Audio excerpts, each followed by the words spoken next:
తెలుగు ద్వారా హిందీ నేర్చుకుందాం.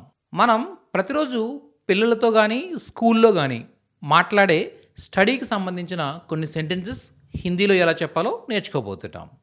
స్టార్ట్ చేద్దాం. రేపు పరీక్ష ఉంది. కల్ రేపు పరీక్ష హై ఉంది. నెక్స్ట్ నీ హోంవర్క్ పూర్తి చేసావా? క్యా ఏమిటి?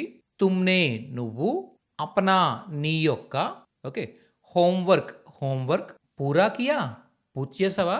క్యా తుమ్నే అప్నా హోంవర్క్ పూరా కియా? నెక్స్ట్ గట్టిగా చదువు.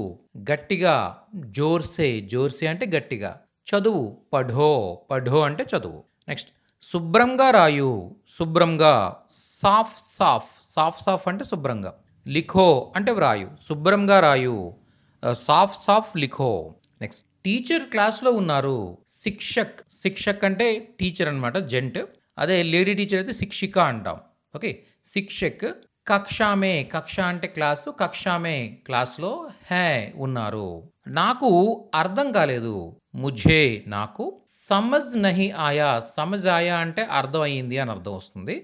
సమజ్ నహి ఆయా అంటే అర్థం కాలేదు. ఈ ప్రశ్నకు సమాధానం ఇవ్వు. ఈ సవాల్ కా జవాబ్ దో. జవాబ్ అంటే సమాధానం.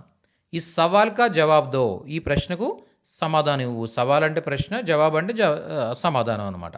నెక్స్ట్ పుస్తకం తెరవండి. ఈ సెంటెన్స్ని హిందీలో ఎలా చెప్పాలి అనేది మీరు కామెంట్స్లో పోస్ట్ చేయండి. ఇలా తెలుగు ద్వారా హిందీ అలాగే ఇంగ్లీష్ లాంగ్వేజెస్ నేర్చుకోవాలనుకుంటున్నట్టయితే మన ఇన్స్టిట్యూట్ నుంచి ఒక 1 year కోర్స్ అవైలబుల్గా ఉంది. ఇలా చాలా ఎక్కువగా మనం తెలుగులో మాట్లాడే సెంటెన్సెస్ని హిందీలో, ఇంగ్లీష్లో ఎలా చెప్తారో వివరిస్తూ మీకు పీడిఎఫ్స్, ఆడియోస్ అలాగే వీడియోస్ పంపిస్తూ ఉంటాం.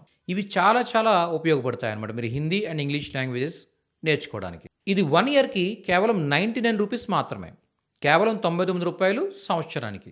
జాయిన్ అవ్వడానికి ఇక్కడ చూపిస్తున్న నెంబర్స్ని కాంటాక్ట్ చేయండి. నెక్స్ట్ వీడియోలో మరింత నేర్చుకుంటూ మళ్ళీ కలుద్దాం. Thank you so